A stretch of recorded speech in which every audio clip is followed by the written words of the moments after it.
Room থেকে উঠে আমরা যাব পিটি মানে পিটির জন্য যাব আমরা। তখন আমরা যাচ্ছিলাম, তখন দেখি হঠাৎ দেখি রুমে চিল্লাচিল্লি হচ্ছে। তো তারপরে সবাই ওখানে যা দেখি যে 10 নম্বর রুমে একটা আমাদের সিভিক ভাই বন্ধু মাথাভাঙা থানার সে পরলোক গমন করেছে। তারপরে আমরা তার জন্য সবাই ছুটে ওখানে আসি। আসার পরে এখন দেখি যে সত্যি আর উনি আর বেঁচে নেই। আর এখানে মেডিক্লেমের কোনো টিম নেই, একটা গাড়ি নেই। তারপরে সেই মারা যাওয়ার পরে মিটিং এ আমরা যখন ওখানে জড়সড় হলাম, তারপরে 1.5-2 ঘন্টা পরে গাড়ি আসলো, অ্যাম্বুলেন্স আসলো, যার জন্য এখানে সবাই জমায়েত হয়েছে। আর এত অল্প টাকায় সিভিকরা কিভাবে চলবে, তাদের সংসার চলাবে? মাত্র তারা 10,000 টাকা পায়, শুধু 1,000 টাকা তাদের বাড়িয়েছে।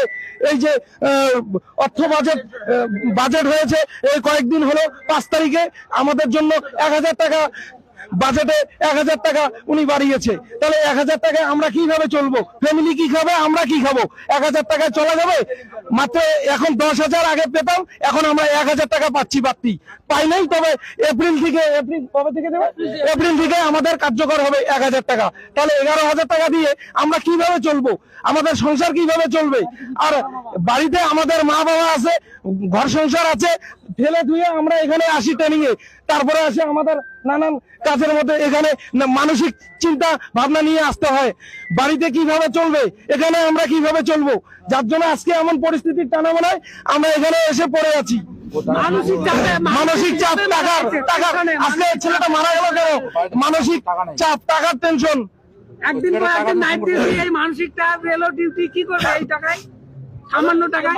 তার নাম কি? কি নাম আছে? পঙ্কজ বর্মন, মাথাভাঙা থানা। আমার নাম নিরঞ্জন সোম, দিনাটা পিএস। আমরা চাচ্ছি উর্ধ্বতন কর্তৃপক্ষ নর্থ বেঙ্গল আইজি সাহেব আসুক, আমাদের সমস্যা জানুক, জানার পরে ওনার ফ্যামিলি আসে, তারপরে নিয়ে যাবে ডেড বডি। এখন মারাই গেছেন, এখন আর নিয়ে যে কি হবে?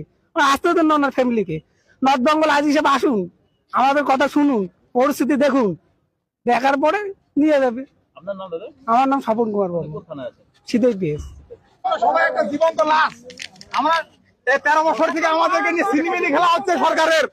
সবাই আমরা এবার মারা যাচ্ছে। ট্রেনিং সেন্টারে আমাদের কোনো মেডিকেল টিম নাই, কোনো একটা অ্যাম্বুলেন্স নাই, সুযোগ সুবিধা নাই, ভালো খাবার দেওয়া হচ্ছে না। সবাই মাথার চাপে মারা যাইতেছে, প্রেশার বেড়ে যাইতেছে। হ্যাঁ, আর 810 টাকা করে আমাদের খাওয়ার পাবন দেওয়া হচ্ছে। 2 মাস পরে টাকা পাওয়া যাচ্ছে আমাদের। সবাইকে এবারে মেরে ফেলা হচ্ছে ট্রেনিং সেন্টারে। এক একজনের বয়স 40 বছর করে, 35 বছর করে, 38 বছর করে হয়ে গেছে। এবার মানসিক চাপ মানুষের সবার বাইরে যাইতেছে সিভিকদের। নাম কি দাদা? আমার নাম তাপস শিকদার, আমরা কোতোয়ালি থানা, কুচবিহার ডিস্ট্রিক্ট কোতোয়ালি থানা। অ্যাম্বুলেন্স ওখানে শুনুন, আমরা যখন 2টার সময় মারা যেত তখন ফোন করছে, রিসিভ করে নাই। অ্যাম্বুলেন্স 2 ঘন্টা পর আসছে মারা যাওয়ার, 2টার সময় মারা গেছে রাত্রিবেলায়। কোনো ইয়া নাই, আমাদের কেউ বিপি চেক করে না।